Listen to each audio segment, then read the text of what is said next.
Hi everyone, my name is Mary Anderson. I'm the Director of Career Services at the College of St. Scholastica. Here today to share some information with you on how to prepare for job and internships, some tips and strategies to ensure that you get the most out of that experience.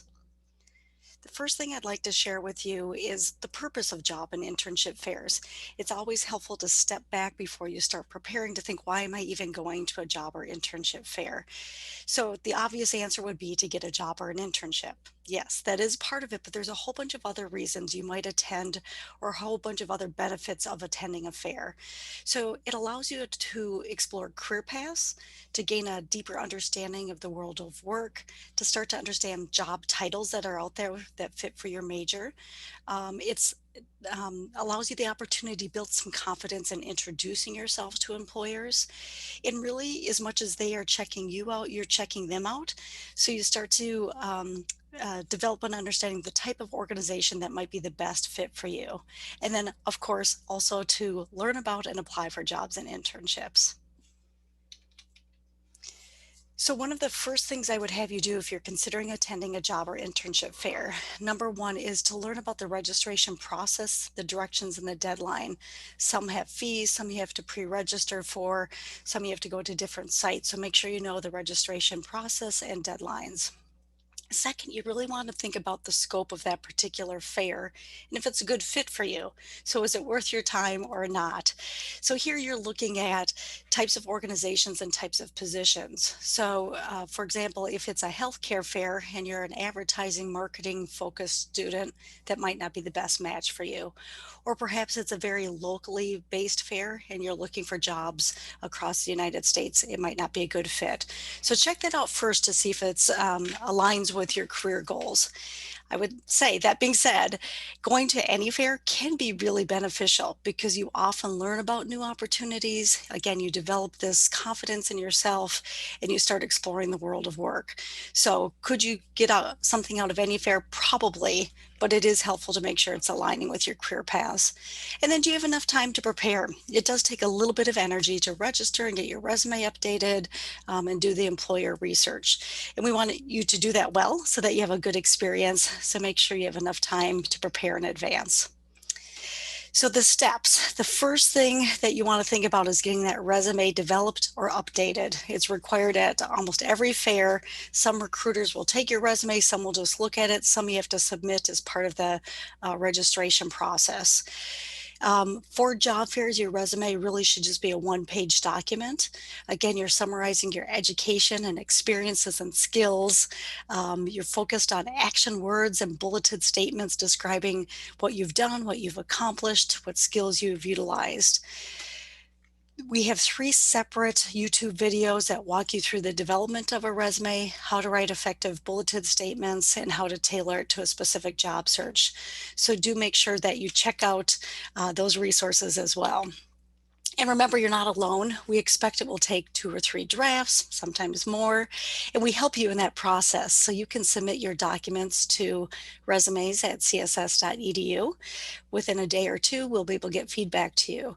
Every Monday through Friday, we have Zoom drop-in hours from 10 until 1, and that information is included on this slide. We also have a great job search handbook. We have hard copies, or you can access that through the link that provides great examples of how to develop a resume and some sample resumes.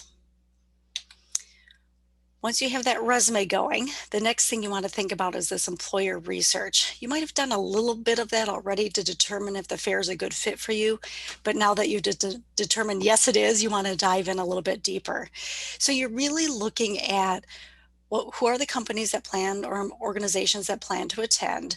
Start highlighting the ones that you're interested in speaking with at the fair. Check out their website, learn about their values, their mission, maybe look at their LinkedIn profile.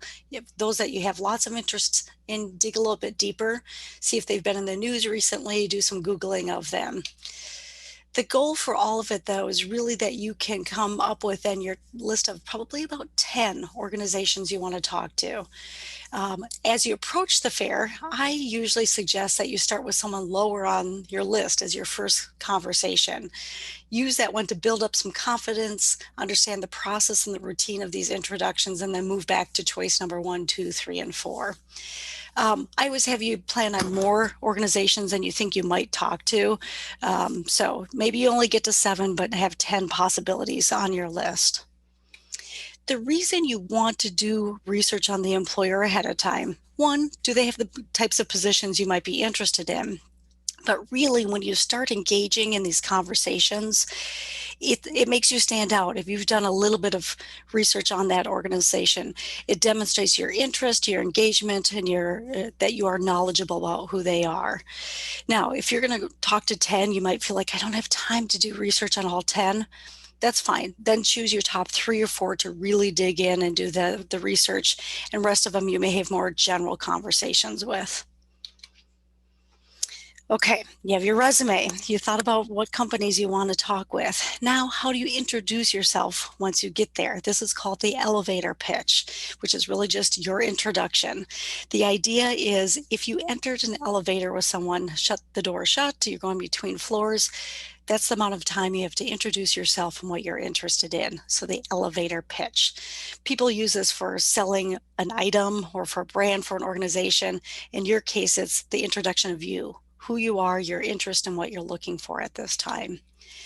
So as you're considering how to develop that, I would suggest your name, what school you attend, your classification, your major, something you're involved in, some experiences you're having right now, what you're looking for at this time, and then end with a question that puts it back into their court, and then they carry the conversation next.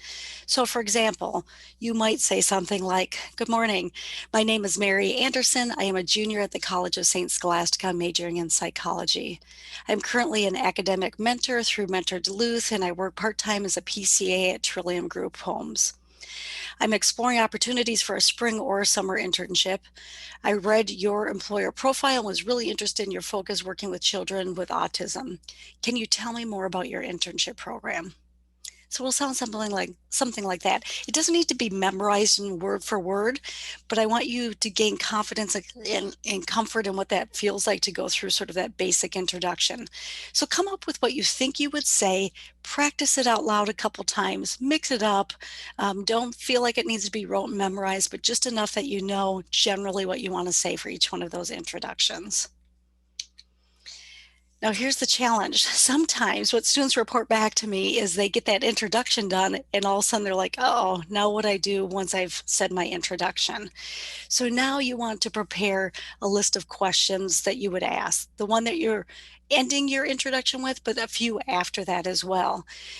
Here you want to be sincere and inquisitive, you're open to learning, and sometimes you're asking very specific questions to that organization because you've done some research. So if you've done that, here's a sample of the types of questions I might suggest. So you might be asking about particular openings or opportunities with the organization. You might be asking about their internship program. You might ask, like, what kind of background or experiences or traits are you looking for in this position? Can you tell me more about the scope of the internship? What would a typical day be like? Maybe you've done some research and you might say, I was interested to see on your website blah, blah, blah. Can you tell me more about that? Internships, you can inquire if they're full-time, part-time, paid, unpaid. You can ask about the next step if you're interested in the position.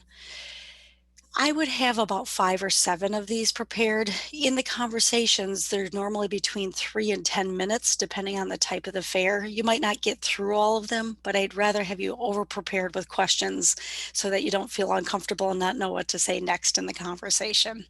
And then once you're there, you can go with the flow. You might have follow-up, it might spark another question, but you'll have these bank of questions you're ready to go to. Next, etiquette for fairs. So whether it's in person or on Zoom or other virtual setting, simple and professional. You generally do want to dress up. If it's an in-person fair and you're a junior or senior, I think you're going to be in a suit and tie kind of outfit. Freshmen and sophomores, if you're doing more career exploration, at least business casual. Even if it's virtual, I encourage you to dress up. When we dress up, we feel more confident, we present more confidently. So even though they can't necessarily see you that well, I encourage you still to dress up. If you're doing it via Zoom, I would also encourage still pants in case, your dog runs by and you have to go catch them and you're running by the screen. It probably is good. Background and posture, this is particularly relevant for the virtual world. So think about what's in your background. Again, simple, not distracting, and that you're sitting upright, engaged, and part of the conversation. After you've attended the fair, so the work is not done after you're done with the fair, you have some next steps. So for those that you're interested in, I really encourage you to reach out to them within 24 hours. Thank them for their time, mention something about the conversation you had with them. You might follow them on the person or the company on social media. Let them know you're going to follow up on anything they told you to do. For example, I've applied online, or I reached out to the human resources consultant you recommended, something like that. I would also suggest you come up with some kind of tracking system. It seems really easy to track this when you have 2 or 3, but if you now have 5 or 7 or 11 people that you're corresponding with, and they've told you to do different things at different times, have a little system for yourself so you can track that and follow up at the appropriate time afterwards. Okay, these are my big 3 tips for job fairs: positivity, adaptability, and energy. So positivity, yeah, I think pretty quickly you have these short interactions. People can tell that energy, that professionalism and positivity. So keep that up the whole way through. Adaptability, every fair has some little snafu that happens. An employer cancels, someone is there that invites you for an interview and you weren't expecting it. So be flexible and adaptable through the entire process. And the biggest one is keeping your energy up. It's kind of exhausting to do job fairs. So, like the fifth person you talk to has not heard you yet. This is their first introduction to you. So you really have to dig deep and keep that energy up for the entire time. And that also means take some breaks. Step away, have a glass of water, write some notes, and then come back with renewed energy again. And you don't have to do it alone. We're here to help. So remember, you can submit your documents to resumes@css.edu. Our website has great information. And then careers@css.edu is the site that you'd want to, or the email that you'd want to reach out to. If you want to set up an appointment and you want to talk through this in more detail, you have follow-up questions. So, with that, I am going to stop the recording and wish you well on your job fair experience. Remember, we're here to help. Thanks.